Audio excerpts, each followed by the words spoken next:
Hey, happy Friday. I'm Nick Oresco, and thank you for joining us for 22 News at 4 o'clock. We'll get to your top stories in just one moment. First, could be a tricky evening commute out there depending on where you are. We have some snow and a wintry mix falling across western Massachusetts. With more on that, let's bring in meteorologist Brian Lapis. Yeah, you said it. Things are more or less happening as we expected. The good news here is that the temperatures are at about the level that the road treatments are working pretty well. Yeah.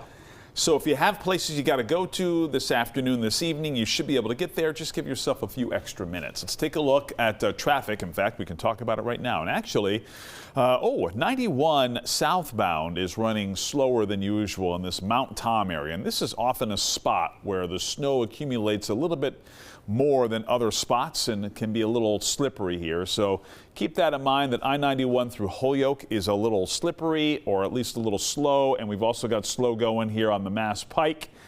Eastbound coming out of Blandford and heading into Westfield.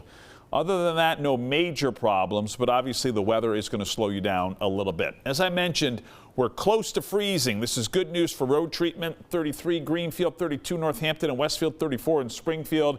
And even in the Berkshires, we're in the low 30s. So again, extra time is the key here as we move into the evening hours. A little bit of everything falling right now. Snow north and west, or north and east of Springfield and Northampton, and then in Hampden County to the east and also Hampden County to the west. We've got some sleet and freezing rain falling. There is a little hole in the precipitation here back off to the south and to the west that'll be arriving around 5:30-ish. We'll track what's in store for us this evening and this weekend with the 22 News Storm Team forecast. 2 police officers are recovering after they were assisting in a fire in Monson Thursday afternoon. Monson fire crews were called to 275 Silver Street after reports of heavy smoke in the area. You can see the entire roof of that home is burnt and has substantial damage. This is video from earlier today, the aftermath of that fire. Now, due to the lack of water supply in the area, tanker trucks from regional departments were brought in to shuttle water. 2 Monson police officers were taken to the hospital for medical evaluation due to smoke inhalation. The cause of this fire remains unknown. Continuing coverage now on the Massachusetts State Police troopers charged for the death of Enrique Delgado Garcia. The department says all 4 of them have been suspended without pay. They're accused of committing reckless acts during training exercises, culminating in the unauthorized competitive boxing match on September 12, 2024. That led to Massachusetts State Trooper recruit Enrique Delgado Garcia's death the next day. Well, this week marks 1 year since a man says he intentionally set fire to his home in Waterbury, Connecticut, to save himself from decades of what he calls captivity at the hands of his stepmother. Police say the man, whose name has not been released, told officers he had been locked in a small room since he was 11 years old. On Thursday, the man's conservator filed a claim to potentially pursue a lawsuit against the Department of Children and Families. Now, this is a procedural first step and means the man has the option to move forward with any kind of lawsuit against DCF. The man's stepmother, Kimberly Sullivan, is denying all accusations. She will be back in court March 12th. The Supreme Court handed a major defeat to President Donald Trump this morning, ruling the bulk of his tariffs are illegal. The decision invalidates Trump's expanded use of the International Emergency Economic Powers Act in imposing tariffs on nearly every country. The Supreme Court states that the U.S. has no special authority in matters of economics or foreign affairs, and ruled that the act does not authorize the president to impose these tariffs. President Trump repeatedly warned that ruling against him would spell economic disaster. No disaster on the roads, but you could run into some snow-covered roads this evening, Brian. Yeah, there was on my way into work, I saw a spin out. Yeah. Tow truck involved. Just got to slow it down. And I thought of you this morning. I heard the pellets of sleet pitter-pattering on the windows. The pitter-patter. It's our Friday. Let's take a look at the situation here on the big board. The winter weather advisory continues until 7 o'clock tomorrow morning for all of western Massachusetts. We've got a 22 News Storm Team weather alert as well.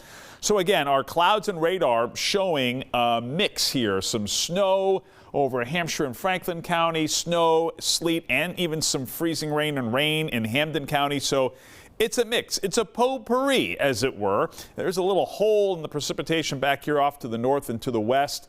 That will get in here late afternoon, early evening, but we're still expecting some patchy freezing drizzle, and there will be occasional waves of light snow, sleet, and rain here right through the evening hours. Case in point, here we are at 7 o'clock, a little batch of snow and sleet showers. 9 o'clock, a round of snow. There'll be a period of snow, say, between about 9 p.m. and midnight tonight. And then after midnight, things dry out. There may even be some thinning of the clouds. Watch out. Everything's going to be icy with overnight lows in the 20s. Tomorrow morning, mostly cloudy, and then these occasional flurries and light snow showers will be with us throughout the day. Little to no accumulation, but little to no sunshine either. This is 4 o'clock here tomorrow afternoon. High temperatures approaching 40 degrees here tomorrow afternoon. And yes, even some light snow showers are possible here tomorrow evening. Something to keep in mind if you've got evening plans for tomorrow. And we're still tracking the potential for some snow Sunday into Monday. We'll update on 22 News at 5. The majority of the Holyoke Mall reopened today following a fire late Tuesday night. The mall posted a statement to social media saying the food court, however, will stay closed. They say contractors will continue working on deodorizing the center, and there will be faint odor pockets as the air conditioning continues to stay on. Restaurants and store hours may vary, and guests are being asked to contact the mall directly to confirm hours before visiting.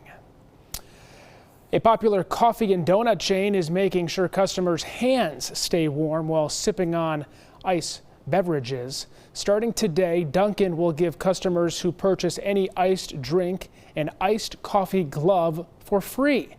The limited edition glove is available at participating Dunkin locations across the country. The glove will be available while supplies last. Tonight on 22 News, starting at 5 o'clock, pothole season is underway, and tonight, what risks they pose to your car and what local cities are doing to mitigate the issue. Plus, we'll hear from a local lawmaker about the recent Supreme Court's recent ruling regarding tariffs. And Elms College will host its 9th annual Black Experience Summit tonight. How the college is highlighting Black history. Brian. Big news, Nick. Adam Stremko is going to be in the 22 News Storm Team weather tracker on the news on TV tonight, so you don't want to miss that. And traffic right now is a little slow on I-91 southbound here, more than likely due to some slush on I-91 and limited visibility. The Pike also in the hill towns in the area of Blandford and Russell is also running slow eastbound. You can see actually we're in pretty good shape east of the river on the Mass Pike. Bottom line is the wintry weather is slowing things down. Take your time. You should be able to get where you got to go. More snow on the forecast here over the weekend. We'll show you on 22 News starting at 5. Brian, thanks. We have updates all weekend long at wwlp.com, the free 22 News app, and always on 22 News Plus. We'll see you tonight after the Olympic hockey game.